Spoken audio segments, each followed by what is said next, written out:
So hello everybody, welcome back. I want to take a second and thank you for the people that came and watched the video yesterday. I had a lot of really good feedback, a lot of people that are starting to view it, so I'm glad it was a topic that seemed to be of interest for people. So for today's topic of Hamy's Helpful Hints, we are going to be looking at constitutional issues. Now, to be honest with you, when I first started and I saw that people wanted to see constitutionality issues, I was kind of like, Constitution law is one of those things for practicing lawyers that unless you're really, that's what you do for a living, constitutional law. Um, Once you get done with law school and you use that to pass the bar, because it's a section on the bar exam, then you kind of just put it out of your mind and move on with life because it's not something that you use on a day-to-day basis for practical cases that you're working on. But in fairness to everybody, I did say if you throw out examples or topics that you want to hear about, I will do the research and I will figure it out and I will talk about it. So in doing that, I decided that I would do the constitutional law one today. Did a lot of research over yesterday and this morning to try and get some information.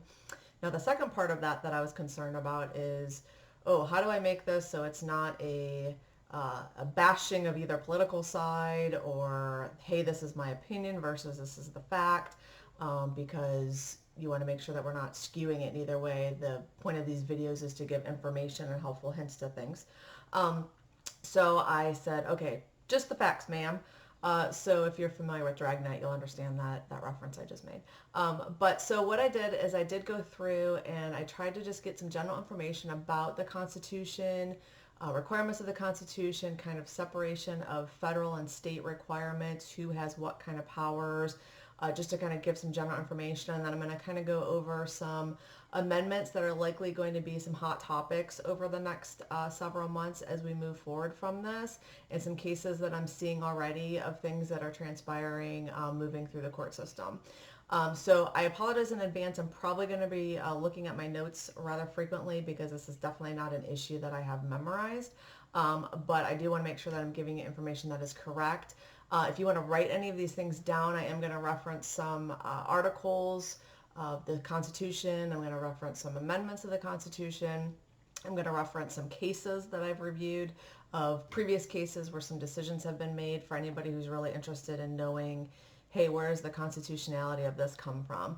Because unfortunately, it's not a very easy just yes, no, when the question's posed, is it constitutional for them to be doing X, Y, and Z? It's really not that easy of an answer to give a response to. So my topic conversation today, the title that I'm giving it is going to be COVID-19 and the Constitution, Government versus the People, because I know there's a lot of people going, hey, government can't do this, and the government going, hey, yes, we can. So let's dive into talking about some of the things that they can and can't do, and some of the things that we're going to be looking at. So the first thing that I'm going to talk about is going to be the federal powers versus the state powers. I know that there's been a lot of conversation about what the president can do or what he can't do. Is this allowed? Is this not allowed? So there's a couple things that are governing in the federal realm regarding quarantines and the right to shut things down. And the two things that I looked at for this purpose is the Public Health Services Act, and you can find that under 42 U.S. Code. There's several different sections on it. One of the sections that I'm referencing is Article 361 of that particular act, which says that the federal government has the right to quarantine individuals suspected of having the diseases from arriving into the United States. And so this is where we see a situation like Trump did, where he went ahead and shut down travel to and from the United States, back and forth between China. He doesn't have it within his power to say, okay, there's a major disease coming from over in China, so we're just going to shut down any people travel going in and out of that from foreign countries because we're concerned about the diseases coming into our nation. So he does have the power to do that under that provision in the act that says you have the right to govern that travel aspect of it. Now, a second travel aspect of it is what's going to be found in the Commerce Clause of the Constitution, which is the regulation of travel in between the states for the entire nation.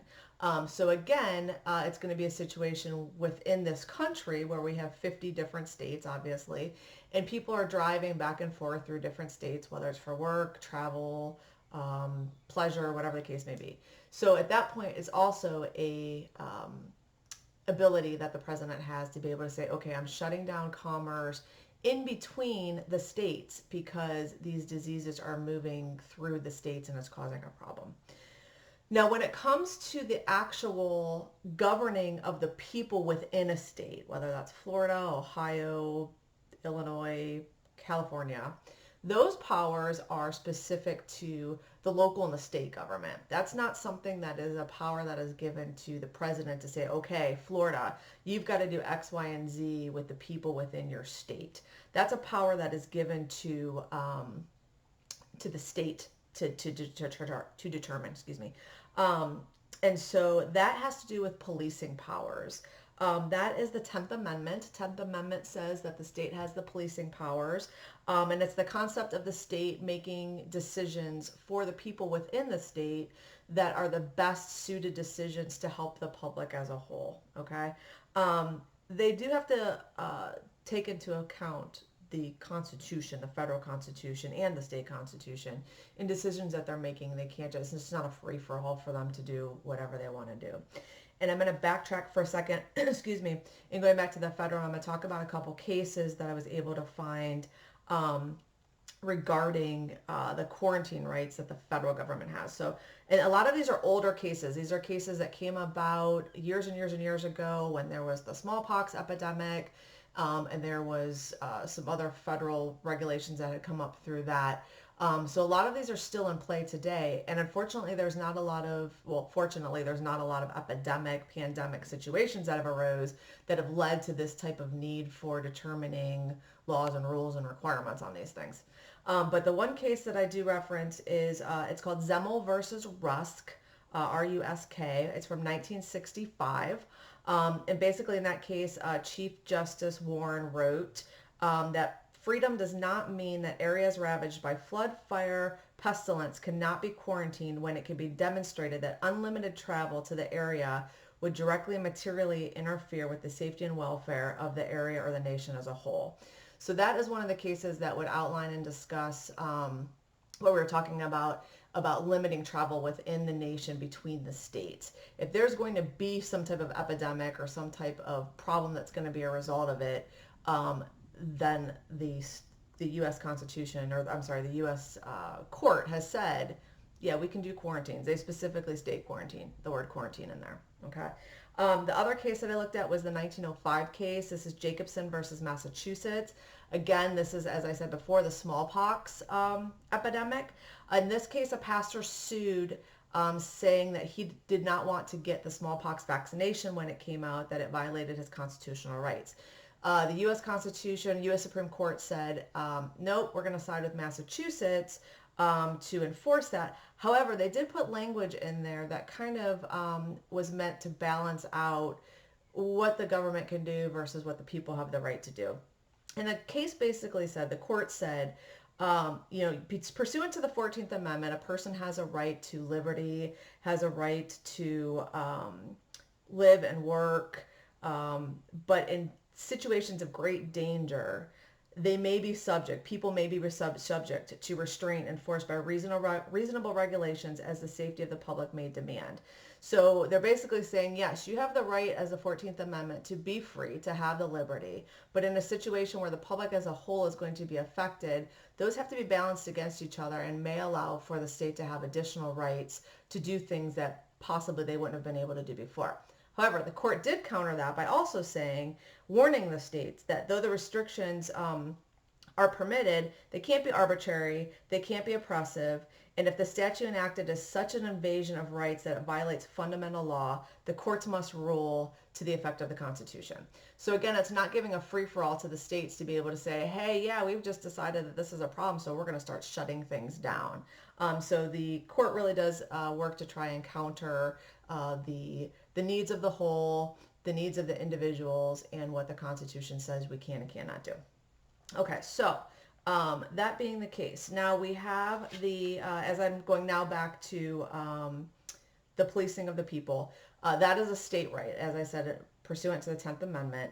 And this basically says that two things. One, because the state has the powers through the 10th Amendment, the president's not going to be able to come in and tell the states, shut down your stay-in-place orders, shut down these restrictions you're making. That's going to be on a state-by-state basis to determine, even so far as to a local government basis, as to when those things are going to start being lifted, because it's not up for the government, the federal government, to say, okay, this is what we're doing.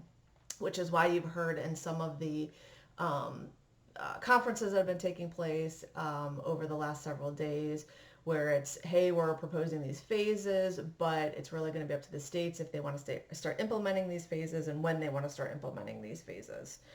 There's a lot of Supreme Court cases out there that discuss the health and the safety of individuals.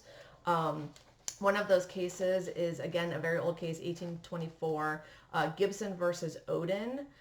Here, Justice Marshall stated that police powers that immense mass of litigation, which embraces everything within the territory of the state, not surrendered to the federal government, including quarantine laws and health laws, are what the state is responsible for. Okay, so again, there's a specific reference to quarantine, which is important because when you just read on the face of the Constitution, both state and federal, you're not going to find the words really quarantine listed anywhere in there. You're going to find it in some of the other acts, like the Public Health Safety Act, and then you're going to find it within case law that's going to kind of give you that information. I think that there's going to be two types of cases that we're going to see in the future regarding lawsuits that are going to be pending and that we're now starting to see pending. And those are going to involve states suing the federal government for violating rights that the states think that they have and saying, hey, federal government, you've overstepped your bounds and we have a problem with it. And then I think the other cases you're going to see are the public as a whole suing the state entities saying you have gone above and beyond what you're permitted to do for your police powering and you've violated our constitutional rights as a result of it. Okay, so there's three levels that are looked at in constitutional law in determining tests that are looked at for whether something's allowed or not. And they each have a different level of requirement, and they each get stricter as time goes on, depending upon the issue. So you have the rational basis review, intermediate scrutiny review, and then you have strict scrutiny review. Now, these cases, it's going to be my opinion that these cases that are all coming forward are all going to be done by strict scrutiny review. It's the highest standard. It's the hardest one to beat. And there's going to be three requirements within strict scrutiny. And again, I'm pulling this back from law school. I remember these tests specifically on the bar exam of having to memorize these and know these things. So the first thing that they look at, it's a three-pronged test, if you will, that they're going to look at in determining an issue. So the first thing they're going to look at is the issue, is the regulation, the law, the order that came into place, is that a compelling state interest? Now, as it relates to the epidemic, this pandemic, I don't think that the government is going to have a hard time proving that aspect, that prong of the case, to be able to say, yeah, this is a public compelling interest. People are dying. People are getting sick. We need to, reel this in and keep this from spreading. So I don't think they're going to have a problem with that prong. The next part, though, is the law or regulation or order, is that narrowly tailored to achieve that compelling interest? So it can't be overly broad, it can't be overly reaching, and that's where some of the problems may be coming in for the government as they're being sued for different things, where the state courts or the federal courts and eventually maybe the U.S. Supreme Court says, yeah, you went way too far with what you were doing. That was not acceptable. You could have done this, you should have stopped here, but you didn't, and you went to this extent, and now it's an issue. So that's something that's going to be looked at as well. The third prong of that is that if it is determined that it is a compelling state interest and that it is narrowly tailored to achieve, also they have to look at, was it done by the least restrictive means available? So when they look at that, they say, okay, you put this into effect, but was there a way that it could have been done that would have restricted people's rights a lot less than what you did. And so that particular one I think is going to be very fact driven. It's going to be on a case by case basis. The court's going to have to look at that particular plaintiff's individual facts to determine if that was something that they say, okay, you really could have done something very different than what you did to achieve what you were trying to do to protect that compelling state interest, and you didn't. You did this instead, and that was a violation of somebody's rights in doing that. So that's going to be something that I think is going to be looked at a lot. So what constitutional arguments are we going to see the most of? There's obviously a lot of amendments out there. So what are we going to see a lot of happening? The first I'm going to say is the First Amendment. Of course, that's free speech, free religion, free press, free right of assembly. These orders that are in place in all these different states obviously are affecting people's rights to congregate together. It started with, groups of 100 or less. Let's do 50% capacity at different places. Then it went down to 10 or less, and it just keeps getting more and more restrictive. So that's going to be an issue that is definitely going to come into place. There's several cases that I did find that I know are currently pending in different states, and I kind of went all over the country regarding it because different states are doing different things. So I just kind of wanted to throw out some different things that I'm seeing at this point all over the place. Sure, we're going to see more as time goes on, but these are some of the ones that I found so far. For example, there's a case in New Jersey where parents are being charged with child endangerment because they were having parties with several dozen people, and the court came in and charged them, or the law came in and charged them. It'd be interesting to see how that one plays out. New Mexico, there was a suit against the governor put in place or filed against the governor regarding right to free assembly, worshiping, because it was prohibiting social and religious gatherings. We're going to see a lot of those cases. I'm seeing a lot of those all over the different states. In fact, those that are specific to Florida can remember that not too long ago, especially in this area, Tampa area, a couple weeks back, there was a pastor that was actually arrested and they filed misdemeanor charges against him for keeping his congregation, his church open for services, even though there was an order in place saying that they could not have that large a group of people there. He violated that, or allegedly violated that, and so he was charged, arrested and charged on that, and he's obviously going to be disputing that. Texas, there's some cases in Texas alleging violation of right with stay-at-home orders that don't allow in-person services for churches. And part of the problem that you're running into is that different states are doing different things, so there's no consistency across the board.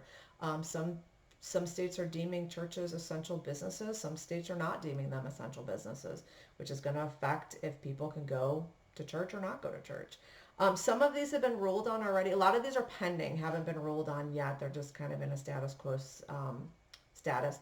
But in Kentucky, there was a U.S. District Court judge in Louisville that ruled against the order because the order didn't pass the strict scrutiny test that I just talked about for some a religious organization that was doing drive-through or drive-in services. So people basically were able to come into the parking lot, sit in the parking lot, sit in their cars, and live stream the service or hear the service from there without interacting with each other and staying in their car. And the court said, no, there's nothing wrong with that. It doesn't pass the strict scrutiny test. It's a least restrictive method, and we're not going to be okay with you shutting that down. You're not shutting down other drive-throughs. You're not shutting down other parking lots. You're seeking out just this particular institution and not letting them do it, and we're not okay with that. Massachusetts, a Supreme Court judge ruled that a governor acted within his authority for shutting down recreational marijuana plants, facilities. They said, nope, even though that the order was in effect that still allowed the medicinal ones to stay open and allowed liquor stores to stay open, the court in that particular situation made the distinction and said, no, recreational marijuana use is not a essential business. So we're not going to require that stay open, even though the medicinal ones and the liquor stores are still open. So it's an interesting kind of split of the baby of what they're doing over there in Massachusetts. So those are some cases that we're seeing in different states that are going over different ways on how these courts are starting to rule on things. And that's why I say it's going to kind of be on a fact-to-fact basis of what that particular fact pattern is on how the courts may be finding on some of these things. The second issue is Second Amendment right to bear arms. A lot of people are concerned about the fact that gun stores have been shut down as a non-essential business, that it violates their amendment rights to bear arms, to have guns. New York and New Jersey, the RNA has sued New York for suspending the restrictions on closing the firearm stores. New Jersey, there was another lawsuit that was filed, and actually the governor got the lawsuit, kind of said and decided to make it an essential store again, to solve that problem. So that's going to be an issue that we're going to see with the Second Amendment. Fourth Amendment. This is an interesting one. I haven't seen any cases on it yet, but I was reading something about it, about privacy issues. And this could be something that comes up in the future. Right now, I have seen on the news, and they're talking about that the government is using cell phones for data tracking to determine where people are located. Now, the government's saying, hey, we're not using that for anything other than trying to just kind of get an estimate of where people are going, how much they're traveling, if people are staying at home or not staying at home.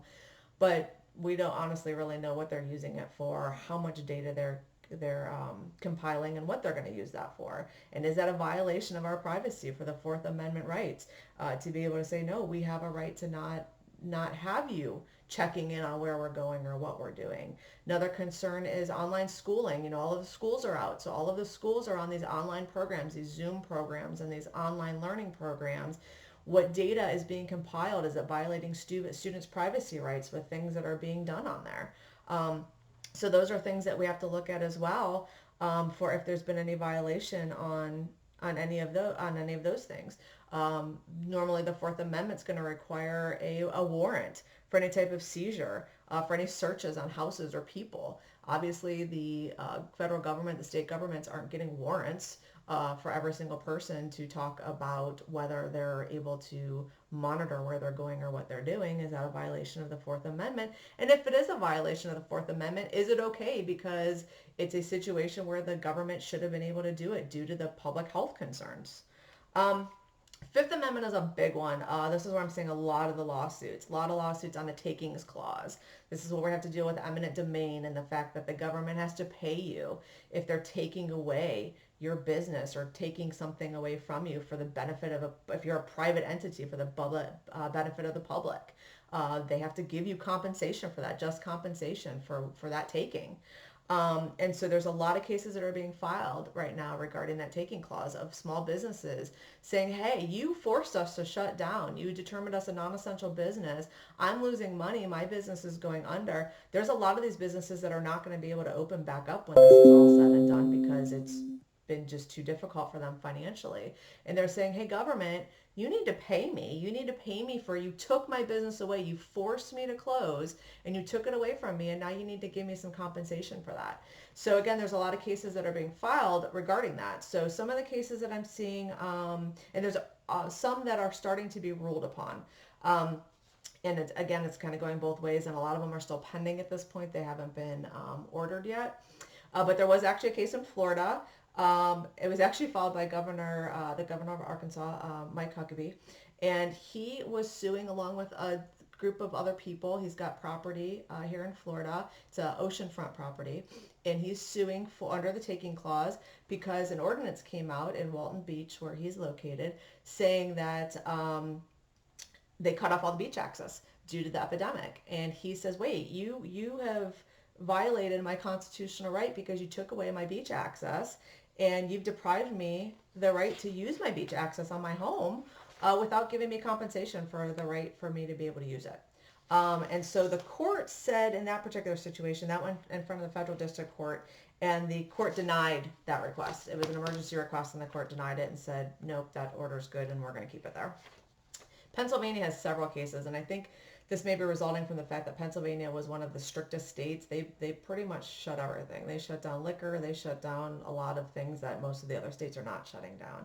So I've seen some cases on golf courses. There's a gentleman who makes bells for musicians, like the hand bells, the music bells. His business has been shut down. And so in that particular case, they are arguing as well. Hey, you shut us down. Where's our compensation? Where is our you owe us money for this. Now, interestingly, in this one, there is a case on April 13th that the Supreme Court in Pennsylvania did rule on that went over this very same issue that a lot of these businesses are filing on, and this may result in a lot of these businesses not filing moving forward, or they may try to move it up to the Supreme Court to hear it. The case is titled Friends of Danny DeVito versus Wolf. Don't know what kind of name that was for the plaintiffs, but that's the name of the case. If anybody wants to look at it, it's Friends of Danny DeVito versus Wolf. And the court ruled on April 13th, the Supreme Court of Pennsylvania ruled that the closing of these businesses did not constitute a taking under the Constitution and under the Pennsylvania statute that talks about taking clauses. They said that because this was an exercise of police power and because it's temporary, it's a temporary situation, that does not constitute a taking because you're able to open your business on the back end when this is all over. And it was designed to protect the lives and the general welfare of all the people, so they were permitted to do it.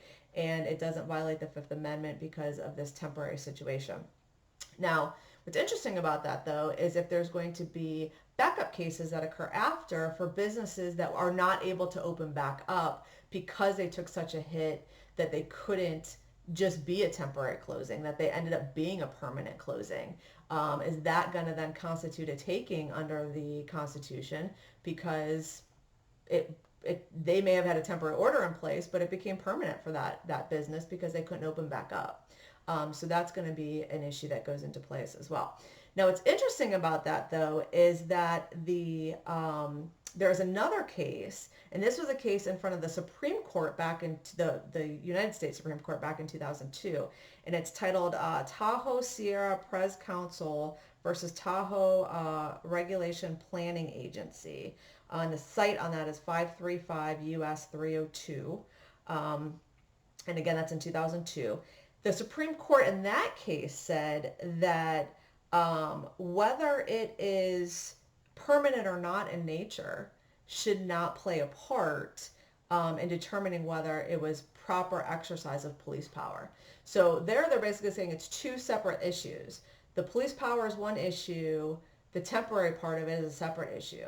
So they're basically saying, hey, it has to be determined if it was a correct police power, and then the temporary issue is a completely separate issue. You can't be mixing those together. So because there's that Supreme Court case, a lot of people may forego what the Pennsylvania Supreme Court said and try to move that up to the U.S. Supreme Court to see if that can be heard based on that case.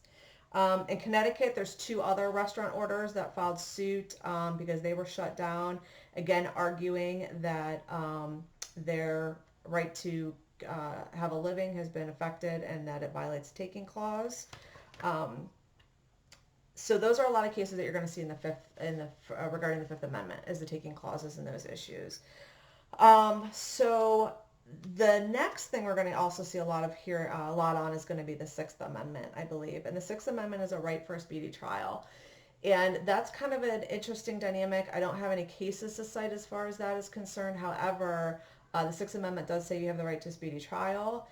Those are basically being waived by the court at this point because the courts are not having in-person hearings. They are doing a lot of things telephonically, which is going to be a whole nother issue on whether that's appropriate and whether that satisfies the requirements for speedy trial, in-person hearings. Is that going to constitute an in-person hearing? Is that going to constitute, if they have it by trial, is that trial by telephonic, is that going to constitute a person's right to face their accuser if they're not physically in front of that person? So I think we're going to see a lot of those regarding constitutional rights there. Eighth Amendment is going to be another one. That's the right of prisoners to be protected from diseases. I know some of the jails for nonviolent offenders have been releasing some of those people so that they're not crowding the jails with people that are nonviolent, misdemeanor or low-level felony offenses that are not likely to be a danger to society. Now, what's interesting about that, though, is here in Florida, not too long ago, a few days ago, they had let a gentleman out for a small nonviolent offense, and he allegedly went out a couple of days later or the next day and murdered somebody. Now, of course, that's alleged because he's not been convicted as of it yet, but he's been rearrested now for a possible murder that took place after he was released for a nonviolent offense. So was that okay? Was that not okay? Those issues are going to come into play as well. So there's been a lot of lawsuits that have been filed, Georgia, New York, Pennsylvania, where they're filing for the release of people that can't afford to pay their bond, poor people that can't afford to pay their bond because it's a public concern regarding this. And again, for the low level crimes, a lot of the courts and a lot of the jails seem to be doing that. 14th Amendment. 14th Amendment is the abortion issue, and the abortion issue is coming up. Abortion issues frequently in the news. And what is happening is some of these states, we've got Alabama, Iowa, Ohio, Oklahoma, Texas, they are filing abortions as a non-essential service. And they're basically saying, hey, we need to preserve the beds, we need to preserve our PPE equipment for necessities, and we are going to deem abortion as not a necessity. Now, you can have all sorts of arguments back and forth about your opinion on abortion or not believing in abortion, but the bottom line is I think there's concerns about these different states who are pro-life states trying to do an end run around the abortion laws by filing these saying, oh, no, we've got a legitimate public concern on why these shouldn't be allowed. And so, so far there's been a Texas judge who stated a refusal to uphold the ban on the abortions. He said that the Supreme Court has ruled no outright ban on such a procedure, basically saying the Supreme Court has already decided that abortions are legal. And the court refuses to speculate on if that included a silent except in national emergency situations. So he's not willing to take the step to say, okay, yes, the U.S. Supreme Court has decided that abortions are legal, but in the situation where there's this, not this necessity of this national emergency situation going on. He said, I'm not going to take that step. So those are basically some of the cases that are pending at this point. Just going back there to see if I missed anything on my target points. So where are we at now? What's happening now? So unfortunately, a lot of this is going to go up to the Supreme Court, and the Supreme Court is not really hearing things at this point. So the Supreme Court on April 3rd originally said, we're done hearing cases. We know that there's some cases scheduled to be heard, but we're just going to cut off this term and we'll pick it back up in the fall when we have our next term. Well, then they came back on April 13th and said, no, we're not going to do that. The ones that are currently scheduled, we're going to go ahead and we're going to hear those. We're just going to do it telephonically. They've scheduled 6 or 7 days in May where they're going to hear these arguments telephonically so they can keep it moving. However, none of the arguments that they currently have scheduled are anything regarding the COVID-19 or the constitutionality of any of these issues. So I think that this is going to be something that is probably not going to be resolved prior to the end of this pandemic or epidemic. I think it's going to be later on, which is not necessarily a bad thing. Some of these things do need to be addressed so that if something like this, God forbid, ever happened again, we're going to have better laws in place or better understanding case law in place as to what's acceptable and what's not acceptable. I think that my own personal opinion here is that there's going to be a lot of issues in the fact that each state, even down to the local government, so we're not only just talking about state level, we're talking about each mayor for each county or for each town that's making their own rules as they go for these different things that are in place. Makes it very, very difficult for the people of the United States to go, okay, what am I supposed to be following? If I have a rule in Manatee County where I live that says these are the 10 orders that are in place and these are the essential businesses, but then I go over to Hillsborough County and Hillsborough County has a whole nother set of rules and I'm violating those rules, what does that mean? I don't know, because it's not possible for me to memorize or learn the rules of every single county that I'm going to. Or the fact that there may be one set of rules in Ohio and a whole completely separate set of rules in Florida. So I think that's where there's a lot of problems that are going to come into play with that. So it's going to be interesting to see what happens there. So I appreciate everybody listening. I hope this was somewhat informative of kind of how the Constitution works and some of the things you can expect to be seeing Always love to hear feedback and comments about anything that you have to say. I will just say, this is a tough time for all of us. We're all stuck inside. We're all getting anxious and antsy. So just be kind to each other. As far as if you're going to make comments or you're going to have opinions, that's fine. Just don't make it personal. Don't call people names. Just try to have, a good, solid, fair debate, if you will. And then on a side note, before I end, yesterday, my mother called me. Of course, she watched my video. Love you, Mom. And she's one of my biggest supporters. I wouldn't be where I'm at today if it wasn't for all the support that she's given me over the years. So I always appreciate her input. So of course, she called me and told me, "Oh, I'm so proud of you. Your video is great, but." Because she's always got a button there. I have some suggestions for you. So I said, okay, always great to hear her suggestions because she's always got good ones. And one of her suggestions that was a really good idea was, at the end of your video or the beginning of your video, you should make sure that people know what the next topic is. So if it's something that they want to listen to, they'll know to tune in. And I said, that's a really great idea. So I have a lot of different topics set up, but I don't know what order I'm going to do them in, but I can at least give you the next go around. So Sunday, I'm taking the day off. It's my day of rest, if you will. And then on Monday, I'm going to come back and I'm going to do estate planning. Estate planning has been a big topic that a lot of people have asked for information on. It's actually, there's a lot of information to go over in estate planning because it's one of the primary areas that I do. So I do have a lot of information. So I'm actually going to break that up into a two-part process because I don't want to overwhelm people and I don't want to have some, hour and a half long video that people are sitting there trying to watch. So I'm going to have an estate planning part 1 and an estate planning part 2. So on Monday, it's going to be estate planning part 1. I hope you will join us. Spread the word. Feel free to share my video. And if you have any questions or comments, again, please feel free to email me either on the Facebook thread or you can send me private message. You can email me on my work email, jenniferhamey@gmail.com, and I will be happy to get back to you. Everybody have a great day, great weekend, and we will talk soon. Thanks. Bye.